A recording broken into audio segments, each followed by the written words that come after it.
ఈ డబ్బాలు నాకు వాటర్ బాటిల్స్ ఆర్డర్ పెడితే వచ్చినాయి. ఊకెందుకబ్బా పాడేయటం అన్నట్టుగా కొంచెం ఆలోచన చేస్తే కొన్ని థాట్స్ వచ్చినాయి. అవేంటో చూపిస్తాను. ఫస్ట్ అయితే మీకు డబ్బా ఏ సైజ్ లో కావాలనో అంత మెజర్మెంట్ చూసుకొని కట్ చేసుకోండి. అది కూడా 2 రకాలుగా పనికొచ్చేటట్టుగా కట్ చేసుకోండి. ఇప్పుడు పోస్టర్ కలర్స్ లో కొన్ని వాటర్ వేసి పత్తితో అద్దుకొని డబ్బాకు మొత్తం కంప్లీట్ గా రుద్దేసుకోవాలి.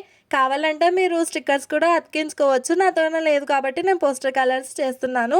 ఇంకా దాని మీద మనకి ఫ్రంట్ మాత్రమే ఇట్లా డిజైన్ చేసుకోండి. నేను ఒకదానికి ఫ్లవర్ చేశాను, ఇంకో దానికి డాట్స్ తోనే పెట్టేశాను. నా దగ్గర బ్రషెస్ లేక చేయితోనే ఇట్లా సింపుల్ గా డ్రా చేసి డాట్స్ అయితే పెట్టేశాను. ఇప్పుడు చిన్న డబ్బాలనేమో స్టేషనరీ సామాన్ పెట్టుకున్నాను, పెద్ద డబ్బాలనేమో రిమోట్లు పెట్టుకున్నాను. ఇంకొకటి మనం కిచెన్ లో యూస్ చేసే కత్తులు కానీ పట్టుకారు లైటర్ అన్ని కూడా పెట్టుకోవడానికి భలే బాగుంటది. ఇంకొకటి మొబైల్ ఛార్జింగ్ పెట్టిన తర్వాత కింద కాకుండా ఇలా డబ్బాలో వేసి పెడితే కూడా భలేగా అనిపిస్తుంది కదా. ఇట్లా డబ్బాలో పెట్టి దూరం పెట్టినామంటే పిల్లలకి కూడా అందదు. ఈ మాత్రం చూస్తే మీకు నాకు తెలిసి ఇంకా ఎన్నెన్నో ఐడియాస్ బుర్రకు తట్టే ఉంటాయి. అవన్నీ కూడా ట్రై చేయండి. మీకు ఈ వీడియో ఎట్లా అనిపించిందో కామెంట్ లో చెప్పండి.